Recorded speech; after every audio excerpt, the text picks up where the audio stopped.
Your storm station forecast with meteorologist Malcolm Byron.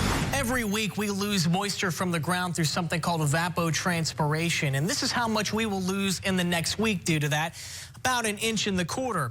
In other words, you need to make up this amount in rainfall in order to sort of satisfy your soil needs, or else your soils will progressively get drier and drier. And that's happened in recent weeks, which is why we are seeing many areas become abnormally dry, especially east of the capital city.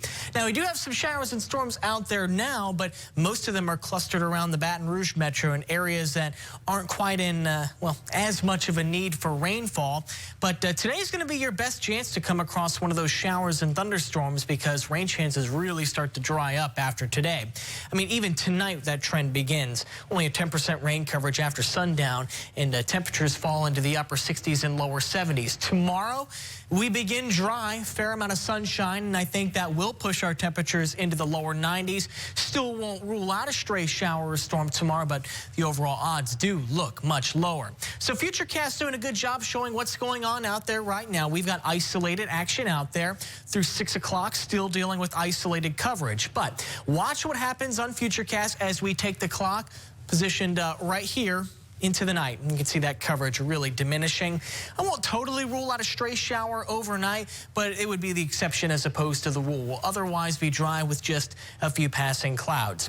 Now let's take Futurecast into tomorrow afternoon. Lunchtime, yeah, stray showers develop, but I do believe Futurecast, even with this depiction, is a little overzealous as far as how much action will actually be out there tomorrow. And then into Thursday, the activity likely trends down even more. So as far as the rain coverage goes, we're going for a 10% chance tomorrow, Thursday, even Friday. Thursday would be the day where the 10% might even be a stretch. However, moving into the weekend, we start scaling up on our rain chances just a little bit. And it's a tricky forecast, because if you look at the raw data, computer model guidance is not very optimistic for rain. This particular version of Futurecast is suggesting 6/100ths of an inch in the next 7 days. That would be mainly dry.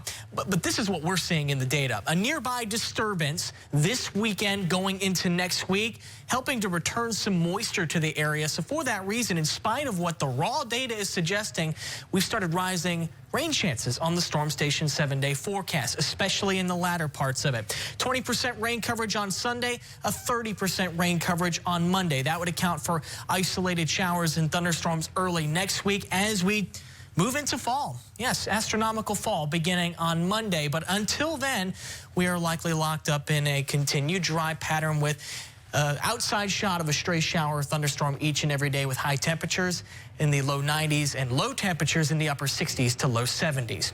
Meanwhile, in the tropics, we are watching this disturbance spanning about 1,000 miles across. I mean, it's huge, but it's likely to become our next named systems. We'll talk about soon-to-be Gabrielle today when we track the tropics on our 5 o'clock newscast. We're going to take a break on the news at 4 o'clock for now and continue next.